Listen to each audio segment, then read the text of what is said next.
In apartheid South Africa, just see if this sounds familiar, white Afrikaners believed that they had a right to self-determination, that the land was theirs by divine right, and separation was not oppression, it was necessary to retain the identity of their nation.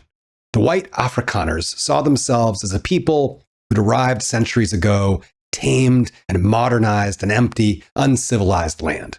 Their conquests over the natives, they turned into legends, like the 1830s Battle of Blood River, named after the enormous number of Zulu natives that they would kill. They'd made a covenant with God. If they won, they knew the land would be divinely ordained. And after their victory, using guns and cannons, mowing down any possible defenses against their charge, from that day forth, they were convinced they were God's chosen stewards of the land, and celebrated that day, the Day of the Vow, every December 16th for over a century. Ending apartheid was unrealistic, a threat to national security. Black African resistance were terrorists, they were extremists, existential threats. People from the outside didn't understand the resistance. There was a communist element at play. This was an incompatible, uncivilized culture. And so they regularly killed protesters, even if they were peaceful, detained tens of thousands of people without trial, including children, and anybody who attacked the regime was called unchristian, enemies of the state, communist, etc. And the US government, under both Democratic and Republican administrations through the 50s and 60s, maintained very friendly relations with apartheid South Africa because it was critical for our global strategic interests, helping defend against communism. And so apartheid was pretty well tolerated. Reagan, Jerry Falwell, the televangelist, Heritage Foundation, they all supported it and opposed sanctions. Over 350 US companies were invested in South Africa, like Ford, Mobil, IBM, through the 1980s, contributing billions to their economy.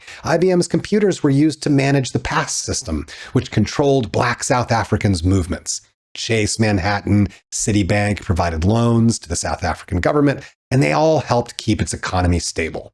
Eventually, white Afrikaners would strip millions of native Black South Africans from their citizenship, drive them into enclaves, and look, if they didn't like it, there were plenty of other African nations that they could live in.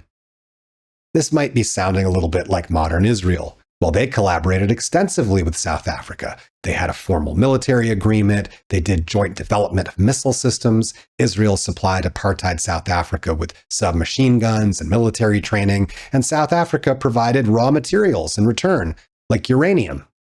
And today, the United States has a similar relationship to Israel as it did with South Africa, with its tech giants like Amazon, Google, and IBM, who provide the software and infrastructure used to map and monitor Gaza and the West Bank in minute detail, every village, every road, every family, over 5 million Palestinians who live under a system that some call worse than apartheid. Because even though native South Africans were denied rights, segregated, tortured, abused, Palestinians have no citizenship in any sovereign state, no voting rights, no passports, even though most of them are refugees or descendants of refugees expelled from the land we now call Israel, but they're branded as foreigners.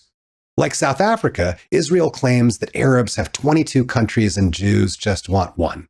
But just like Africa, most so-called Arab countries are multi-ethnic, multi-religious, and were created by European colonial powers, not Arab nationalism. None of them have laws saying that only Arabs have the right to self-determination.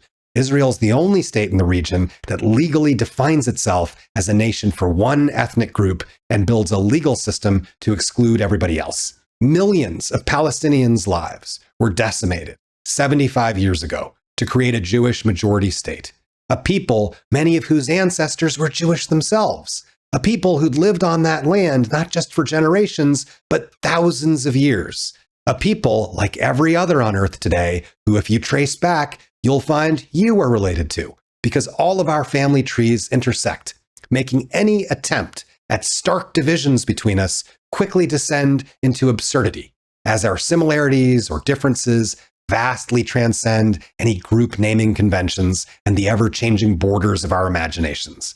And now that every international human rights organization, doctors, lawyers, genocide experts, Israeli genocide experts have all called Israel's campaign of mass bombing, forced starvation, and systemic killing of civilians and children a genocide, we can all see that this is the inevitable result of a predictable cycle of violence, the kind that occurs in an apartheid system, which will always be resisted and which will always be reinforced with greater and greater strength until it breaks.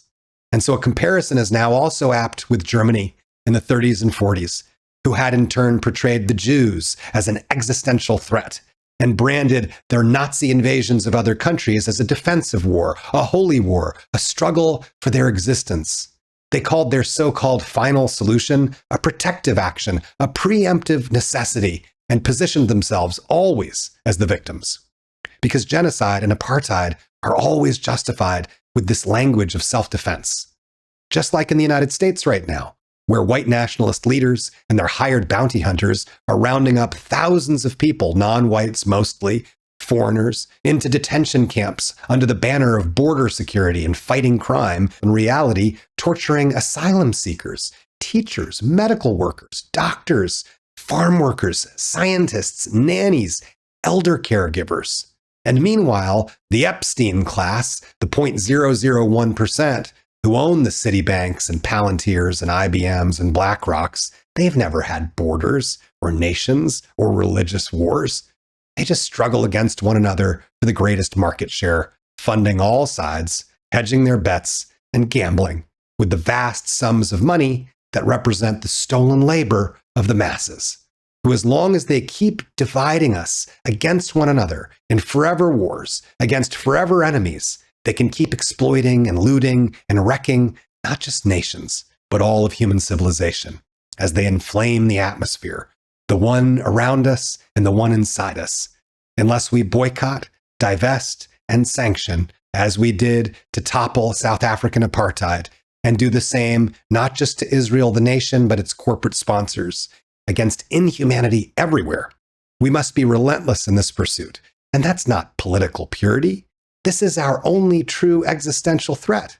Apartheid, a word that means separateness, is an illusion we maintain at our peril. It creates so much needless horror when in reality, all people are our people, all children are our children, and they're counting on us.